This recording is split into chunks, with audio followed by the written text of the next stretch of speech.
Dr. Maxwell Blair set his phone down, watching rain streak down his office window at Boston General. 18 months of his life dedicated to curing the incurable, only to discover his wife had caught something she couldn't cure from her weekend adventure with another man. Dr. Blair? His research assistant knocked. The CDC liaison is here. The man who entered wore a crisp black suit with a briefcase handcuffed to his wrist. Dr. Blair, I'm Agent Rodriguez. We need to discuss Project Lazarus. Max nodded, locking his door. For 18 months, he'd worked on viral enhancement protocols that could target specific genetic markers. Designer plagues. The government wanted a cure before someone weaponized it. The symposium in D.C. has been moved up, Rodriguez said. 9 days, starting Monday. Complete media blackout. Your wife can't know where you're going. Max almost laughed. Trust me, Melinda won't care. She's been busy with her biotech clients. Your wife works in biotech PR? That's not in your security file. She pitched some pharmaceutical startups, nothing classified. Max opened the folder, scanning names of virologists, genetic engineers, military contractors. When do I leave? Tonight. Pack for cold weather. As Rodriguez left, Max stared at his wedding photo. Melinda smiled back, radiant in white. That was 4 years ago, before her restlessness turned dark, before the mysterious weekend trips for client meetings. He'd tried to ignore the signs, new perfume, the gym membership she never used, the way she flinched when he touched her phone. But Dr. Maxwell Blair didn't become one of the country's leading infectious disease specialists by ignoring symptoms. The house felt different when Max returned from D.C. 9 days later. He'd taken an earlier flight wanting to surprise Melinda. The surprise was on him. Mel? He called out. No answer.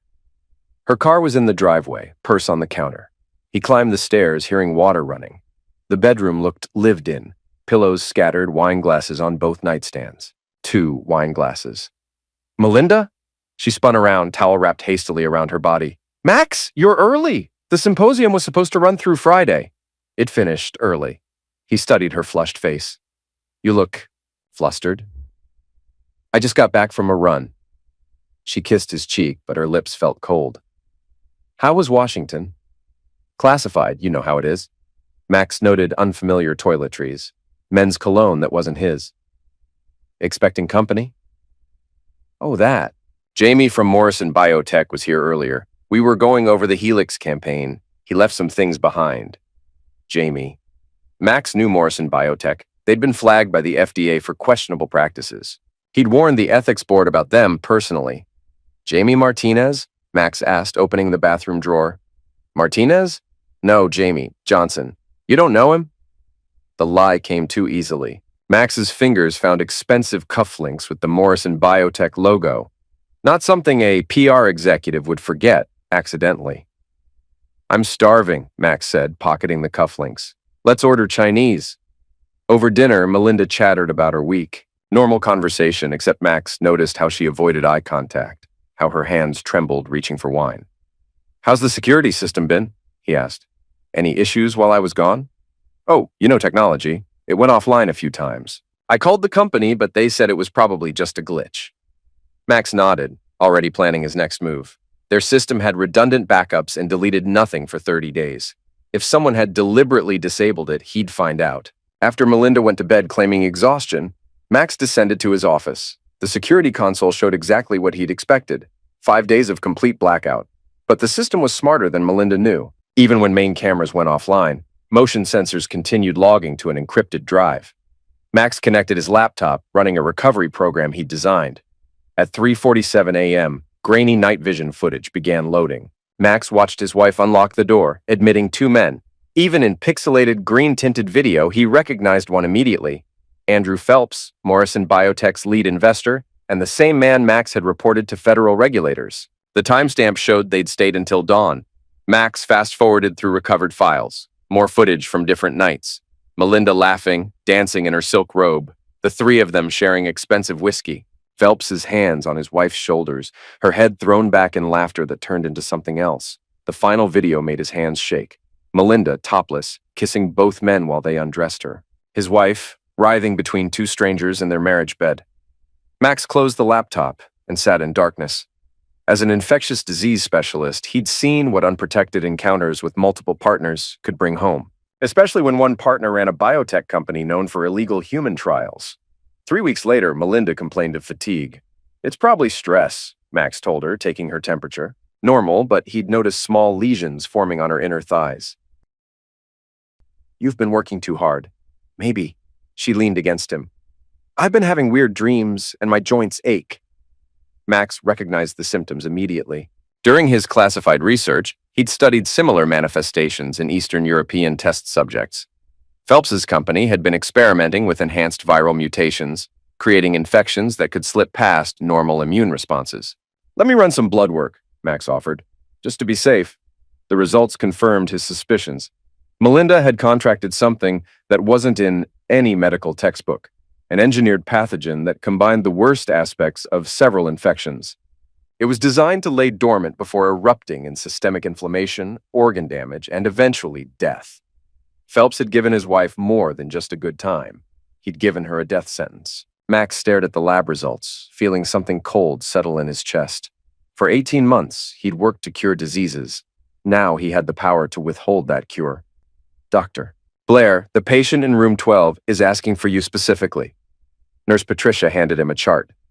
Says you're the only specialist who can help her condition. Max glanced at the name. Rebecca Stone, Melinda's alias for private medical visits. His wife had been coming to the hospital under false identity, trying to get treatment without him knowing. Tell Miss Stone I'm unavailable, Max said. Refer her to Dr. Williams. She seemed desperate, said it was about a personal health scare from the wrong man. Max's jaw tightened. So Melinda suspected where she'd picked up her little problem. Then she should ask the wrong man for help. That evening, Max confronted his wife with surgical precision. You look pale, he observed over dinner. Are you feeling all right? Melinda picked at her salad. Just tired. Maybe I'm coming down with something. Something like what? I don't know, maybe a virus. She hesitated, watching his face. Could someone catch something serious from contaminated surfaces? Or shared drinks? Max almost smiled. She was fishing, trying to create innocent explanations. Depends on the pathogen. Some infections require more intimate contact. Color drained from Melinda's face. What do you mean? Close physical contact, skin-to-skin transmission, the kind of contact you might have during business meetings with clients. Max's voice remained clinically neutral. Speaking of which, how's Jamie Johnson from Morrison Biotech? Still leaving his personal items in our bathroom? Melinda's fork clattered to her plate.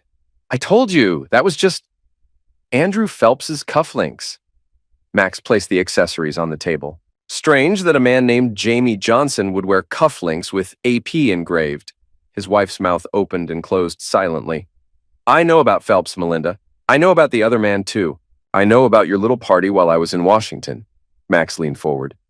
And I know what you brought home from your weekend getaway. Tears started flowing. Max, please. Let me explain. Explain what?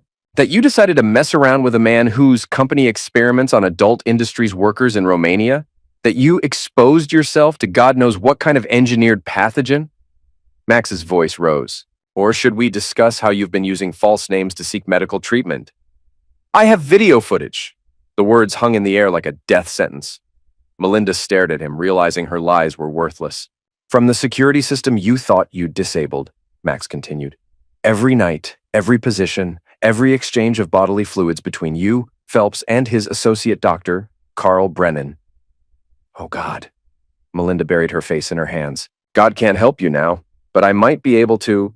Max reached across the table, lifting her chin until she met his eyes. If you're completely honest with me about everything. The confession took 3 hours. Melinda admitted to a 2-month affair with both men, convinced they were legitimate biotech investors interested in her PR services. They'd seduced her with talk of revolutionary medical breakthroughs and insider investment opportunities. They said they were testing enhancement therapies, she whispered. Treatments that could boost immune function, increase longevity. Andrew offered to let me participate in an exclusive trial. Max felt ice forming in his veins. What kind of participation? Injections. They said it was completely safe, just vitamin cocktails and immune boosters. They did it right there in our bedroom, said it would be more comfortable than a clinical setting. They injected you with experimental drugs in our house? Melinda nodded miserably. Andrew said I was helping advance medical science, that I'd be compensated if the trials succeeded.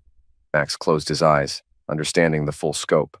Phelps hadn't just seduced his wife, He'd used her as a human test subject for illegal bioweapons research. The affair was just cover for human experimentation. "Show me the injection sites," he ordered. Melinda reluctantly revealed small puncture wounds on her inner arms, thighs, and lower back.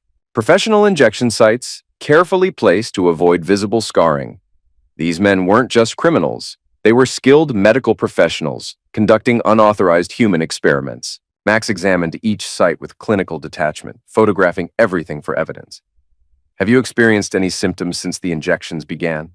"Fatigue, joint pain, some skin irritation." But Andrew said those were normal side effects. "And you believed him?" "He's a doctor. He showed me his credentials, his research publications." Max pulled up Phelps's actual medical record on his laptop. Andrew Phelps lost his medical license 3 years ago for conducting unauthorized trials on homeless populations in Detroit. His company operates outside U.S. jurisdiction specifically to avoid FDA oversight. "The man you trusted with your body is a criminal who specializes in testing weapons-grade pathogens on vulnerable victims," Max continued. "And you brought whatever he's created into our home. What does that mean for me?" "It means you're infected with something I might not be able to cure." 2 weeks later, Melinda's condition deteriorated rapidly. Lesions spread across her torso, accompanied by high fevers and severe joint pain. She begged Max to admit her to the hospital, but he insisted on treating her at home. "I'm protecting your privacy," he explained, administering IV fluids. "If this gets out, both our careers are finished." What Melinda didn't know was that Max had already contacted the FBI's biocrimes unit. Agent Rodriguez had been very interested in Max's discovery of illegal human experimentation. "We've been tracking Phelps for months," Rodriguez had explained during their clandestine meeting, "but we needed evidence of active experimentation on U.S. soil. Your wife's case gives us everything we need." Max agreed to wear recording devices during conversations with Melinda, gathering evidence of her voluntary participation in illegal medical trials. The recordings would protect him legally while ensuring Phelps faced federal prosecution. "Melinda, I need you to tell me again about the injections," Max said, adjusting the hidden microphone. "The FBI wants a complete timeline." "The FBI?" Melinda struggled to sit up, her strength fading. "Max, you promised this would stay private." "That was before I realized the scope of what Phelps was doing. He's been using American citizens as test subjects for military-grade bioweapons. This is national security." "But what about me? What about my treatment?" Max's expression hardened. "Your treatment depends on your cooperation. The antidote exists, but it's classified. I can only access it through official channels." This was a lie. Max had synthesized the antidote weeks ago, using his classified research, but Melinda didn't need to know that. "Please," she whispered. "I'll tell them everything. Just help me." "Then start talking." The FBI raid on Morrison Biotech's headquarters made national news. Federal agents seized computers, research files, and samples of experimental pathogens. Phelps and Brennan were arrested on charges of unauthorized human experimentation, bioweapons development, and conspiracy against the United States. Max watched the coverage from his office, satisfied. The story portrayed him as a heroic whistleblower who discovered his wife's unwitting involvement in a bioterror plot. That evening, Phelps called Max's personal phone from federal lockup. "Dr. Blair, this is Andrew Phelps. I think we need to talk." Max had been expecting this call. "Mr. Phelps, how are you enjoying federal custody?" "Cut the act, Blair. We both know what's really happening here. Your wife volunteered for our trials, assigned waivers, gave informed consent, participated enthusiastically in everything we did together." Phelps's voice turned threatening. "I have hours of video proving she was a willing participant." "What do you want?" Max asked. "I want you to retract your statement to the FBI. Claim you misunderstood what was happening. Say your wife was simply having an affair, nothing more. And if I refuse, then the whole world sees exactly what kind of woman you married." Max smiled coldly. "I mean, I don't negotiate with terrorists, federal, domestic, or biomedical. Enjoy your cell." He hung up and immediately called Agent Rodriguez. "I need to report an attempted extortion," Max said. "Andrew Phelps just threatened to release compromising footage of my wife unless I retract my testimony." The hospital parking garage was nearly empty at 11 p.m. when Max confronted Phelps's associate, Dr. Carl Brennan. The man was trying to flee the country, loading scientific equipment into a rented van. "Going somewhere, Carl?" Brennan spun around, nearly dropping a case of vial samples. "Dr. Blair, I was just running away like a coward?" Max stepped closer, noting the sweat beading on Brennan's forehead. Leaving your research partner to face federal prosecution alone? Your wife was enthusiastic about participating. She understood what she was getting into. Really? Because she seems to think you told her she was receiving vitamin supplements. People hear what they want to hear. Max's patience snapped. In one swift motion, he grabbed the heavy flashlight from his belt and swung it across Brennan's face. The man stumbled backward, blood streaming from his broken nose. You scumbag! Brennan clutched his face. You fractured my nose. Good. That'll give you something to remember me by. Max advanced, flashlight raised.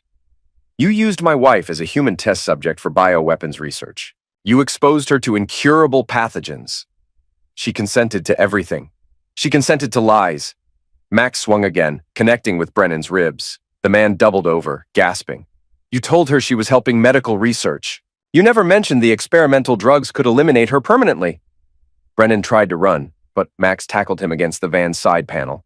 The metal dented from impact, and Brennan slumped to the concrete. Please, Brennan wheezed. I can give you the complete antidote formula. Save your wife's life. Max knelt beside him. I already have the antidote. What I want is justice. Because you brought her into this. Now you'll burn with her. The subpoenas arrived on a Tuesday morning. Melinda opened the certified mail with shaking hands, her condition now requiring daily medication just to function. What is this? She asked, staring at legal documents. Max glanced over from his coffee. Looks like the federal prosecutors want your testimony in the Phelps case. This is for the grand jury. They're seeking indictments for conspiracy, human trafficking, and bioweapons development. Max turned the page. It says here you're being called as a material witness. Melinda's face went pale. Material witness? That makes it sound like I was involved in the crimes. Weren't you? Because according to this, you received payment for participating in unauthorized medical trials. Max pointed to a bank record attached to the subpoena.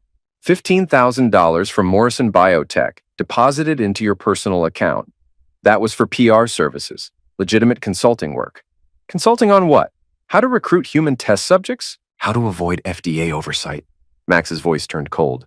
Max produced a transcript he'd received from the FBI. Melinda's recorded conversations with Phelps, discussing how to hide their relationship from her obsessive doctor husband, who was too ethical to understand real medical innovation. You called me obsessive, Max read aloud. You said I was too diseases-focused to see that you were diseased yourself. Quote, ironic, huh? Melinda's hands trembled as she recognized her own words. I was joking. I didn't mean... Max slammed down another document. Your employment contract with Morrison Biotech, signed 8 months ago. It lists your job responsibilities as discrete client relations and specialized testing coordination. It means you weren't just having an affair, Melinda. You were an employee, a paid participant in illegal human experimentation. Max's voice turned deadly quiet. Which makes you a co-conspirator in federal bioterror crimes. The weight of her situation finally hit her. Melinda collapsed onto the couch, sobbing uncontrollably. What's going to happen to me? Federal conspiracy charges carry up to 20 years in prison. Max sat beside her, his voice gentle now. But there might be a way to minimize the damage. The divorce papers arrived the same day as Melinda's termination notice from Morrison Biotech. Max had timed both perfectly, ensuring maximum psychological impact. You're divorcing me? Melinda confronted him in his study. While I'm sick? While I'm facing federal prosecution? I'm protecting myself legally. If you're convicted of bioterror conspiracy, everything we own becomes subject to federal forfeiture. Max didn't look up from his computer. My wife chose to participate in bioweapons research with known criminals. My wife exposed us both to federal investigation. My wife destroyed our marriage for money and experimental drugs. Max finally met her eyes.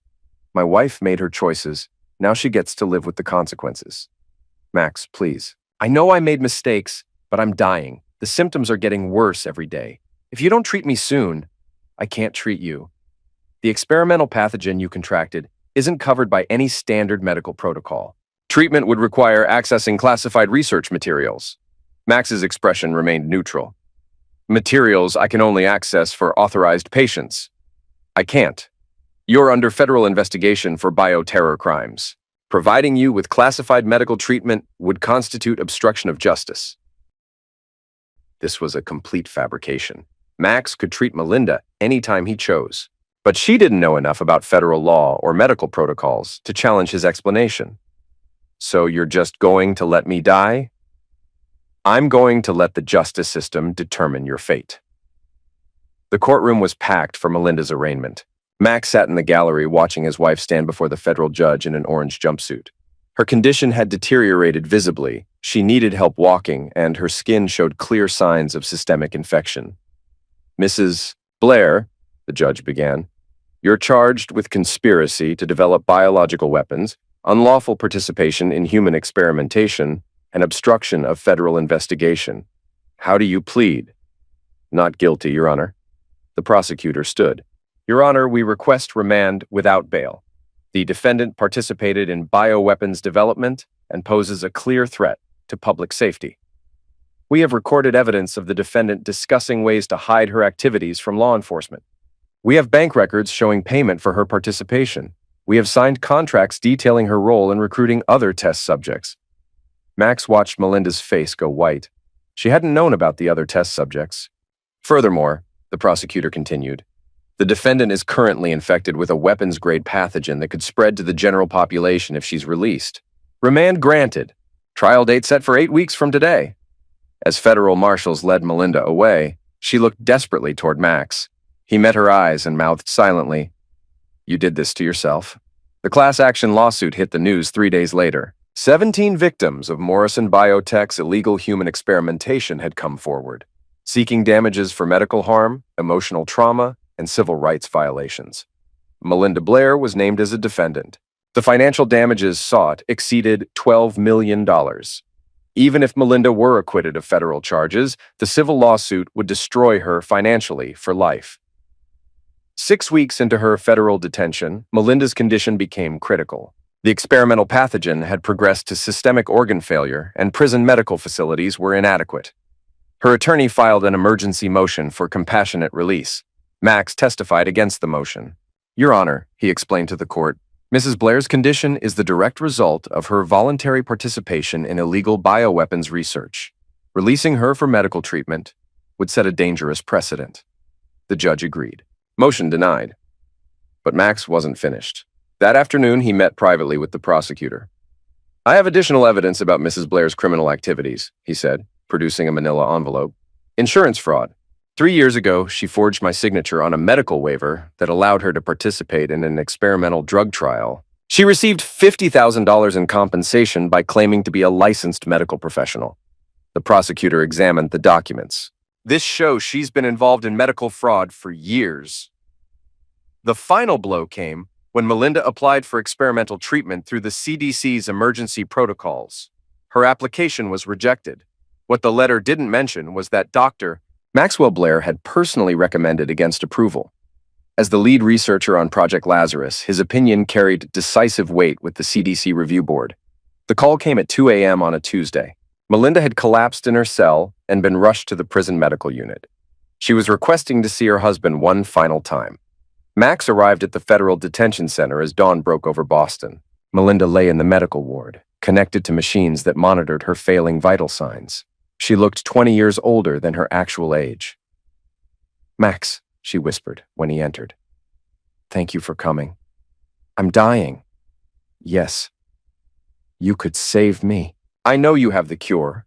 Max sat down beside her bed. Yes, I do. Then why won't you help me? Because you destroyed everything we built together. You betrayed our marriage, our trust, our future. His voice remained clinically calm. You participated in bioweapons research that could have endangered innocent people. I was manipulated. You were greedy and reckless and criminally negligent. Max leaned forward. Do you remember what you said to Phelps about me? That I was too obsessed with diseases to see that you were diseased yourself? Melinda's eyes filled with tears. You were right, Max continued. I was obsessed with curing diseases, but I failed to recognize the disease that had infected my own marriage. The disease of betrayal, greed, and moral corruption that you brought into our home. Please, she whispered, I'm begging you. You're begging the wrong person. Beg God for forgiveness. Beg your victims for mercy. Beg the justice system for compassion. Max stood to leave. But don't beg me. I'm just a doctor who's finally learned to recognize when a patient is beyond saving. He placed an envelope on her bedside table. Your insurance fraud case files. Thought you might want to review them before your final court appearance. Melinda opened the envelope with trembling hands. Inside were copies of the medical waiver she'd forged 3 years earlier. You knew, she realized. You've known for years about the insurance fraud. I knew about everything, Melinda. I just chose to ignore it because I loved you, but love has limits. So you're just going to let me die? Max paused at the door. I'm going to let you face the consequences of your choices. Just like you let our marriage die when you chose money and excitement over commitment and honesty. He walked out without looking back. Melinda Blair died in federal custody 6 days later. The official cause of death was multiple organ failure resulting from an untreatable experimental infection. Her funeral was small and poorly attended. Most of her friends had abandoned her after the criminal charges became public. Max didn't attend the service. Instead, he spent that day at a medical conference in Chicago, accepting an award for his contributions to infectious disease research and his courageous whistleblowing in the Morrison biotech case. Dr. Blair, a reporter asked during the press conference, your ex-wife died while you possessed the knowledge to save her life. Do you have any regrets? Max considered the question carefully. Around him, cameras flashed and reporters waited for his response. Only that I believed her lies for so long, he said finally. The audience murmured appreciatively. To them, he was a hero who had sacrificed personal happiness to protect national security, a principled scientist who had put justice above personal loyalty. Will you continue your research into viral enhancement protocols? Absolutely. The work is too important to abandon because of personal tragedy. Max smiled slightly. In fact, my wife's case proved how critical it is that we stay ahead of those who would weaponize medical research for criminal purposes. After the conference, Max drove to the airport.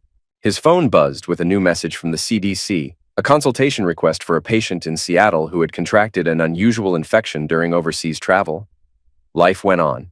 Science continued.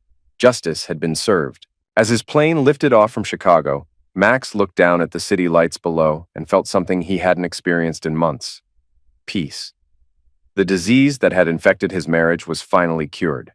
The treatment had been harsh, but necessary. Some infections could only be eliminated by destroying the infected tissue completely. Dr. Maxwell Blair had performed the most difficult surgery of his career, cutting out the malignant tumor that had been slowly destroying his life, and he had no regrets about the outcome.